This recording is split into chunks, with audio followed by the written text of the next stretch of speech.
اعوذ باللہ السمیع العلیم من الشیطان الرجیم من حمزہ ونفخہ ونفثہ بسم اللہ الرحمن الرحیم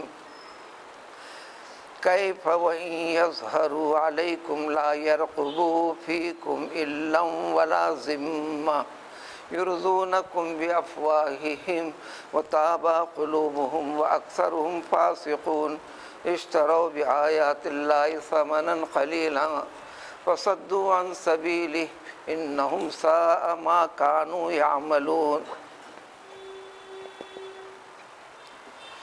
دین اسلام اور اسلام کی مذہبی اعتبار سے انسانوں میں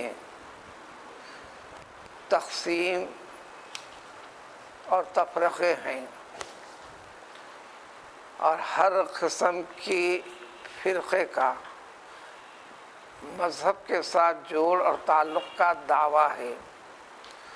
مذہب کا دعوے کو اللہ سے پانے کا وسیلہ سمجھتے ہیں۔ یقیناً دین اللہ تعالیٰ کو سمجھنے، اللہ کو پانے، اللہ کی سننے، اللہ کی اطاعت و فرما برداری کرنے کا نام ہے۔ کم و بیش اس کا دعویٰ سب کو یہی ہے۔ یہ سورہ توبہ کی آیتیں کئی آیتیں گزر چکی ہیں جس کے اندر اسلام بمقابلے غیر اسلام، مسلمان بمقابلے غیر مسلمان، چاہے وہ مشرک ہو، چاہے یہودی ہو، چاہے نصرانی ہو، چاہے مجوسی ہو، چاہے کوئی اور مذہب کا ذکر کرنے والا دعویٰ دار ہوتا کیوں نہیں۔ سابق آیت میں ذکر تھا کہ معاہدے والے معاملے جہاں پر اسلام کی طاقت، قوت اور غلبہ ہو، اور جہاں پر اسلامی قانون نافذ ہو، تو اس جگہ کے پر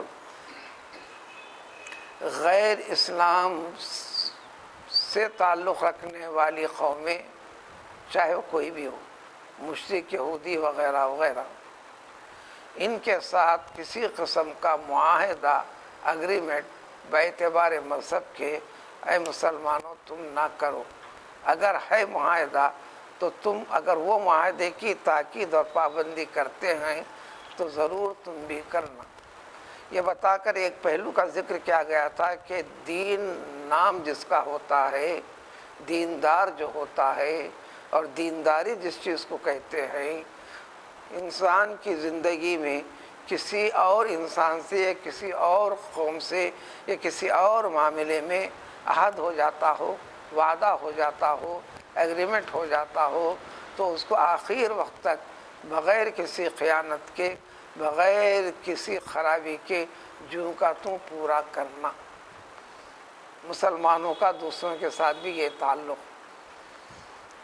بس یہ کیفیت جب قوموں کے مقابلے میں ذکر کی گئی ہے تو اب مسلمان کہلانے والوں کے لیے آپسی زندگی کے اندر بھی اس چیز کا سب سے زیادہ تذکرہ ہے۔ یہ کیفیت ہے تو وہ دین کے اوپر قائم اور باقی ہے۔ اگر یہ کیفیت ان کے اندر نہیں ہے، یعنی بے وفائی اگر پیدا ہو جائے، عہد شکنی ہو جائے، غلط بیانی ہو جائے معاملات وغیرہ میں، تو یہ دین کے طریقوں سے سب سے زیادہ دور رہنے والا فرد ہے۔ ان جیسے لوگوں کے لیے اللہ تعالیٰ کی بڑی تنبیہ ہے کہ وہ آگے نہیں بڑھ سکتے، عزت والی زندگی پا نہیں سکتے۔ اب یہاں پر ذکر مسلمان بمقابلے غیر مسلمان، ان سے عہد وغیرہ کو توڑ دینے کا ذکر تھا۔ کیوں تھا؟ اس کیفیت کو سمجھایا گیا۔ کیفا، ان جیسی قوموں کے ساتھ باعتبار مذہب کے، دین کے کسی بھی قسم کا عہد کیسے ممکن ہو سکتا ہے؟ کیوں؟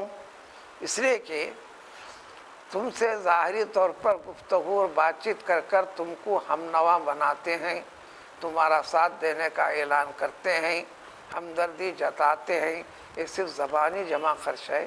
حقیقت جب پیش آتی ہے تو وہیں یظہر علیکم، اگر کسی موقع پر، کسی مرحلے میں کبھی ایسے واقعات ہو، یہ اے مسلمانوں تم پر یہ قومیں، یہ لوگ اگر غالب آ جائیں، لا یرقبوا فیکم، تو یہ کبھی کسی بھی چیز کا پاس و لحاظ نہیں رکھتے، حتیٰ کہ اللہ کے حقوق کا بھی خیال نہیں رکھتے، جبکہ ان کو دعویٰ ہے کہ اللہ کو پانے کا۔ اور اگر تمہارے ساتھ رشتہ داری ہے تو رشتہ داری کی بھی پرواہ نہیں کرتے، اگر تم ان کے پڑوس ہو تو پڑوس ہونے کا بھی لحاظ نہیں رکھتے، اگر تم دوست ہو تو ایسے حالات میں تمہاری دوستی کو بھی ملحوظ نہیں رکھتے۔ یہ عادت، یہ فکر، یہ عقیدہ خیال لے کر وہ زندگی گزارتے ہیں۔ یرضونکم بافواہہم، یہ لوگ تم کو اپنے منہوں سے یعنی زبانی اعتبار سے راضی رکھنا چاہتے ہیں، خوش کرنا چاہتے ہیں، یعنی خوش کن خبریں اور باتیں کرتے ہیں، جبکہ ان کے قلوب کے اندر، دلوں کے اندر تمہارے بارے میں نفرت بھری ہوئی ہے، اور ان کے قلوب ماننے کو تیار نہیں، یعنی تم کو اپنانے کے لیے تیار نہیں۔ حقیقت یہ ہے جو یہ چھپا کر رکھتے ہیں۔ ایسا کیوں؟ وَأَكْثَرُهُمْ فَاسِقُونَ، اس لیے کہ ان کے اندر پاسداری کا لحاظ رکھنے والی فکر، عادت، طبیعت نہیں ہے، بلکہ یہ بہت سارے، سب سے زیادہ عدد ان کے اندر فاسق اور فاجر ہیں۔ فسق، فاسق، ہر قسم کے ادب کے خلاف کرنے کو فاسق کہتے ہیں، گناہ کرنے والے کو فاسق کہتے ہیں۔ مسلمانوں میں بھی اگر کوئی نماز چھوڑ دیتا ہے تو ہم اس کو کافر نہیں کہیں گے، لیکن اس کو کہیں گے کہ مسلمان ہے لیکن فاسق ہے۔ روزہ رکھنا ہے، اس کے بغیر دینداری کا دعویٰ غلط ہے، چونکہ اس کو فرض ماننا ہے۔ اگر روزے نہیں رکھتا ہے تو مسلمان سمجھا جائے گا، لیکن وہ مسلمان فاسق مسلمان ہے۔ اب یہاں قوم مسلمان کے مقابلے میں غیر مسلمان، تو تمہارے ساتھ عہد شکنی کرنا، تمہارے خلاف نفرت رکھنا، تمہارے خلاف معاملات کو آگے بڑھانا، تو یہ ساری کی ساری فسق ہے۔ تو لہٰذا اسی قسم کے نافرمان قوم ہیں، بلکہ یہ لوگ مذہب کا نام لے کر اللہ تعالیٰ کے احکام کو تھوڑے سے قیمت یعنی عوض کے مقابلے میں فروخت بھی کر دیتے ہیں۔ یہ محاورہ ہے، یعنی خلاف کرتے ہیں، دنیاوی اموال کو ملحوظ رکھتے ہیں۔ ابو سفیان مسلمان ہوئے جب مکہ فتح ہوا، مکہ فتح ہونے کے بعد صرف 2 سال تک پیغمبر صلی اللہ علیہ وسلم رہے۔ سارے مکے کے لوگ کم و بیش اسلام قبول کر لیے۔ یہی ابو سفیان رشتہ داری سے جڑا ہوا ہے، خاندان رسول صلی اللہ علیہ وسلم کے ساتھ اوپر والے نسب میں اس کا رشتہ اور تعلق ہے۔ حضور اکرم صلی اللہ علیہ وسلم کے جو جد امجد حضرت مناف ہیں، انہی کے فرزندوں میں ایک ہاشم ہیں اور ایک شمس ہیں۔ ہاشم کے خاندان میں حضور اکرم صلی اللہ علیہ وسلم، تو شمس کے خاندان میں یہ ابو سفیان بھی ہے۔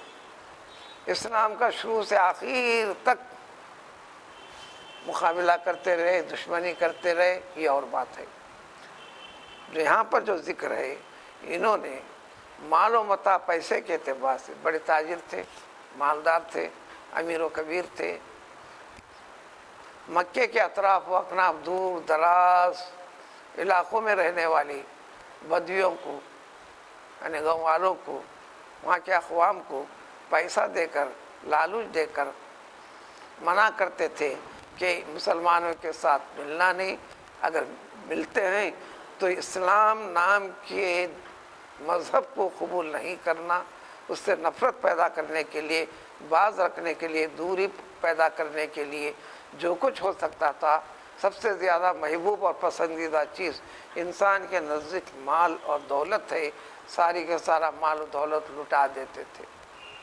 بلکہ مسلمانوں کے ساتھ مخالفت کر کے ہمیشہ یہ مظاہرہ کرتے تھے۔ یہ کیفیت آج بھی ہے، یہ کیفیت آج بھی ساری دنیا میں بھی ہے مسلمانوں کے بارے میں۔ وہ اپنے دشمن سے بھی ہاتھ ملانے کے لیے تیار جب معاملہ مسلمانوں کا ہو، مذہب اسلام سے تعلق رکھنے والی چیز ہو۔